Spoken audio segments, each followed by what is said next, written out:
Brazilian കാൽപന്ത് കളിയിൽ പ്രതിഭകൾക്ക് ഒരു കാലത്തും പഞ്ഞമുണ്ടായിട്ടില്ല. ഓരോ കാലങ്ങളിലും കാൽപന്തിന്റെ ലോകത്ത് ആ രാജ്യത്തെ അടയാളപ്പെടുത്താൻ അവർക്ക് ഓരോ പേരുകൾ ഉണ്ടായിരുന്നു. പെലെ തൊട്ട് ഇന്ന് നെയ്മർ വരെ. എന്നാലും അക്കൂട്ടത്തിൽ ഒരാളെക്കുറിച്ച് ഓർക്കുമ്പോൾ കാനറികളുടെ കളി കണ്ട് കാൽപന്തിനെ പ്രണയിച്ച ഓരോ ഫുട്ബോൾ ആരാധകനും ഇന്നും അത്ഭുതമാണ്. Now here is Roberto Carlos to strike one. Oh, what a goal! Roberto Carlos with a trademark free kick. And with 19 minutes left in this game, there's renewed hope for the world champions. But is there enough time? മൈതാനത്ത് അയാൾ ഒരു മിന്നൽ പിണരായിരുന്നു. വേഗത കൊണ്ട് എതിരാളിയുടെ കാൽക്കീഴിൽ നിന്നും അയാൾ പന്ത് റാഞ്ചി പറന്നു പോകുമ്പോൾ കാണികളുടെ ഹൃദയമിടിപ്പിന് അയാളുടെ കാലുകളേക്കാൾ വേഗമേറും. വെടിയുണ്ടകൾ മാതിരി തൊടുത്തുവിടുന്ന ഷോട്ടുകൾ കൊണ്ട് എത്രയോ തവണ മസ്തകങ്ങളെ അയാൾ ചിതറിച്ചിരിക്കുന്നു. അയാളുടെ ത്രോയ്ക്ക് മുന്നിൽ ഫ്രീ കിക്കുകൾ നാണിച്ചു നിന്നുപോയിട്ടുണ്ട്. തന്റെ കണ്ണഞ്ചിപ്പിക്കുന്ന കളിയഴക് കൊണ്ട് ഗ്രൗണ്ടിൽ എതിരാളികളെയും ഗാലറിയിൽ ആരാധകരെയും ഒരുപോലെ മുൾമുനയിൽ നിർത്തിയിരുന്ന റോബർട്ടോ കാർലോസ് ഡാ സിൽവ റോച്ച, കാൽപന്ത് കളിയിലെ ഒരേ ഒരു ബുള്ളറ്റ് മാൻ.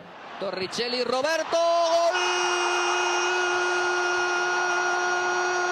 del Real Madrid. Golazo. Zapatazo de Roberto Carlos, espectacular marca de la casa.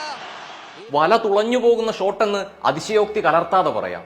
തീ തുപ്പുന്ന ഫ്രീ കിക്ക് എന്ന് സാഹിത്യം പുരട്ടാതെ എഴുതാം. എതിരാളികൾക്ക് എന്നും പാഞ്ഞെടുക്കുന്ന മതയാനയായിരുന്നു അയാൾ.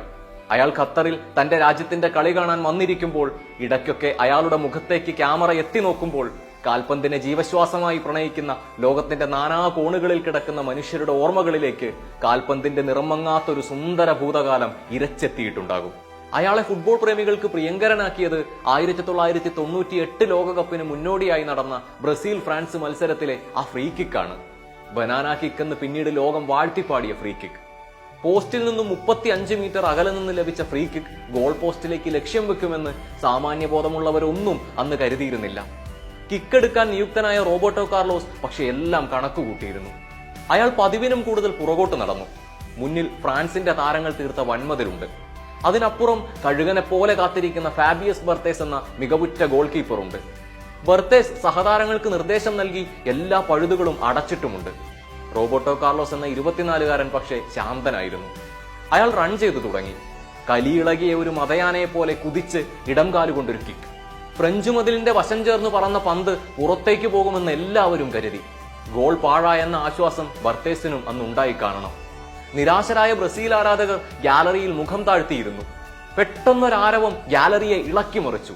പോസ്റ്റിന് ഇടതുവശത്തേക്ക് പറന്നുയർന്ന ബോൾ വായുവിൽ നിന്നും കറങ്ങിത്തിരിഞ്ഞ് ഗോൾ പോസ്റ്റിലേക്ക്. ഒന്നും മനസ്സിലാകാതെ ഫാബിയസ് ബർത്തേസ് എന്ന കരുത്തനായ ഗോൾ കീപ്പർ നടുവിന് കൈകൊടുത്തു നിന്നു.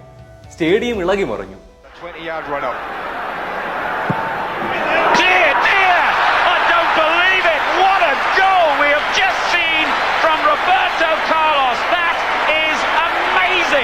Well, that was what was missing in Euro 96.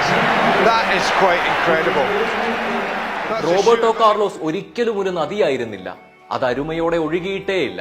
അയാൾ ഒരു കടലായിരുന്നില്ല. ഏറ്റക്കുറച്ചിലുകളുള്ള തിരമാലകൾ അയാളിൽ ഉണ്ടായിരുന്നേയില്ല. കാൽപന്ത് കളിയിലെ ബ്രസീലിയൻ സുനാമിയാണ് അയാൾ.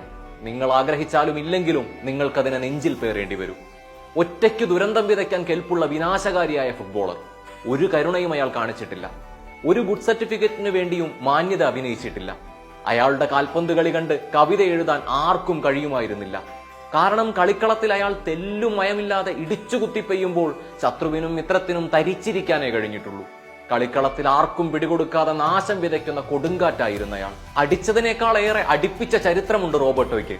എറിഞ്ഞു വീഴ്ത്തുക എന്നതൊരു പ്രയോഗമാണെങ്കിൽ റോബർട്ടോയാണ് അതിന്റെ പ്രയോക്താവ്. മീറ്ററുകളോളം നീളത്തിൽ അയാൾ എറിഞ്ഞിട്ട ത്രോകൾ ഗോളുകളായി മാറിയ ചരിത്രമുണ്ട്. ചരിത്രത്തിൽ റോബർട്ടോ ഉണ്ടോ എന്ന ആശങ്കയ്ക്ക് അർത്ഥമില്ലെന്ന് പറയേണ്ടി വരും. കാരണം അയാൾ ഒറ്റയ്ക്കൊരു ചരിത്രമാണ്. ആ ചരിത്രം ഖത്തറിൽ ബ്രസീലിന്റെ കളി കാണാനെത്തുമ്പോൾ നിങ്ങൾ ജീവിച്ചിരിക്കുന്ന കാലത്ത് ജനിച്ചല്ലോ എന്ന് ആത്മരതി കൊള്ളാത്ത ഫുട്ബോൾ പ്രേമികൾ ഉണ്ടാകില്ല. അയാൾ ഉറക്കം കെടുത്തുന്ന ഒരു പേടി സ്വപ്നം പോലെ ഭീകരമാണ്. അയാൾ അടിമുടി വന്യതയാണ്. അയാളെ മൈതാനത്ത് കണ്ടവർക്കതറിയാം. അയാളെ ഓർക്കുമ്പോൾ അയാൾക്കൊപ്പം പാഞ്ഞെത്താൻ കഴിയാതെ പാതിയിൽ നിന്നു പോകുന്ന എതിർക്കളിക്കാരുടെ വിളറിയ മുഖങ്ങൾ ഓർമ്മയിൽ നിറയാതിരിക്കില്ല.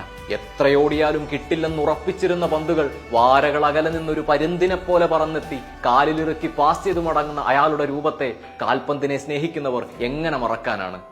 നിങ്ങളുടെ ലെജൻഡ്സ് ബുക്കിൽ അയാളുടെ പേരുണ്ടോ എന്നറിയില്ല. അയാൾക്കത് ആവശ്യവുമില്ല. കാരണം ലോക ഫുട്ബോളിൽ ഒരേ ഒരു ബുള്ളറ്റ് മാനെ ഇന്നോളം ഉണ്ടായിട്ടുള്ളൂ. അയാളുടെ പേരാണ് റോബർട്ടോ കാർലോസ് ഡാ സിൽവ റോച്ച.